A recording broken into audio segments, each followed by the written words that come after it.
So, Direwolf started unveiling a few cards from the upcoming expansion for Eternal. Currently, we don't know the name of the new set, except that it has the name Argenport in it.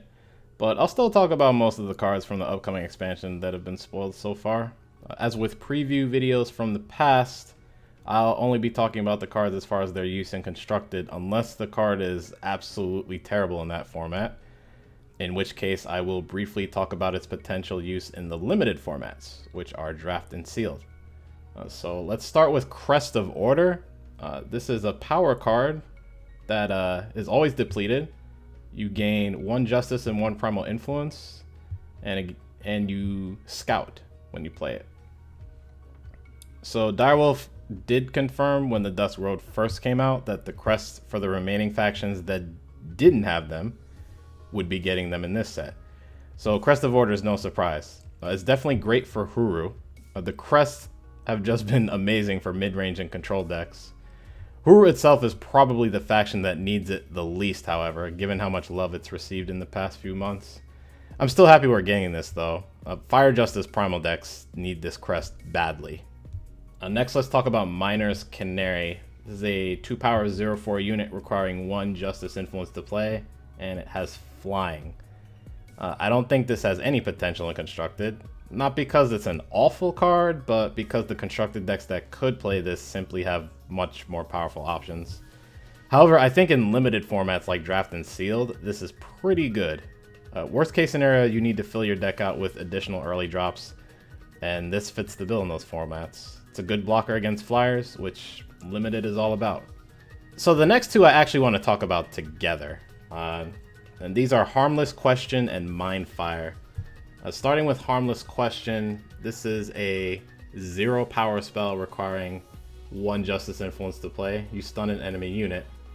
And Mindfire is a 1 power spell requiring 1 Fire Influence to play, and you exhaust 2 enemy units.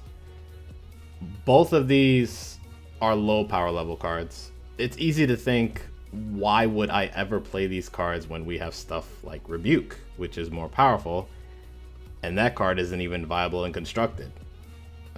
There is something I want to talk about regarding both of these, but let's talk about Mindfire really quick. I could actually see Mindfire being played in limited. A cheap 1 power spell that exhausts 2 units, allowing you to get lethal or set up lethal, can be pretty strong. It's funny how Duskblind does the same thing though, but costs 5 mana. And I don't want to get further into the comparison. There's so many reasons as to why this costs 1 though. Is it because it's uncommon while Duskblind is rare? Is Warp actually worth 4 power? Is Cloud of Ashes cost and effect what it is just because it's in what's still the most powerful set to date, that being the Empty Throne? Who knows?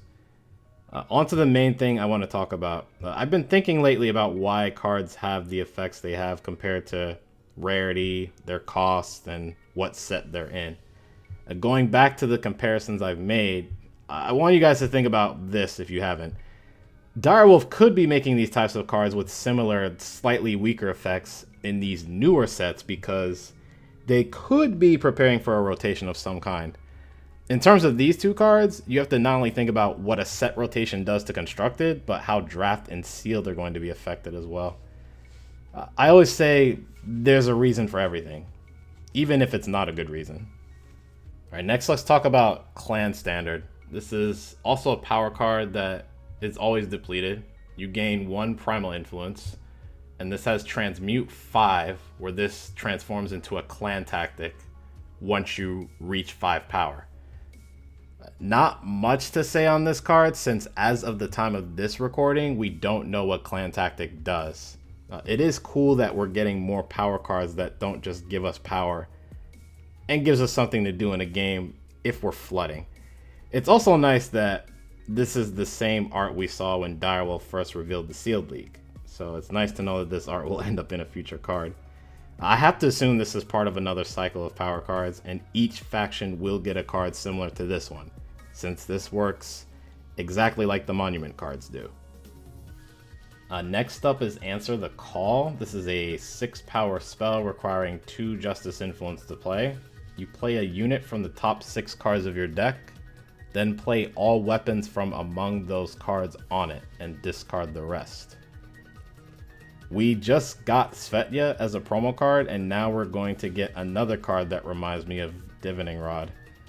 The only real way to consistently get this effect to go off right now is with Excavate and Second Sight. I've seen a few people say that this is a spell version of Tavrod, and I actually have to agree.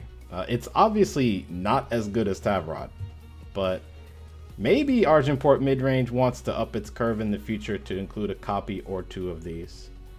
This definitely will go in a Justice deck that has some focus on playing units and then equipping those units with weapons.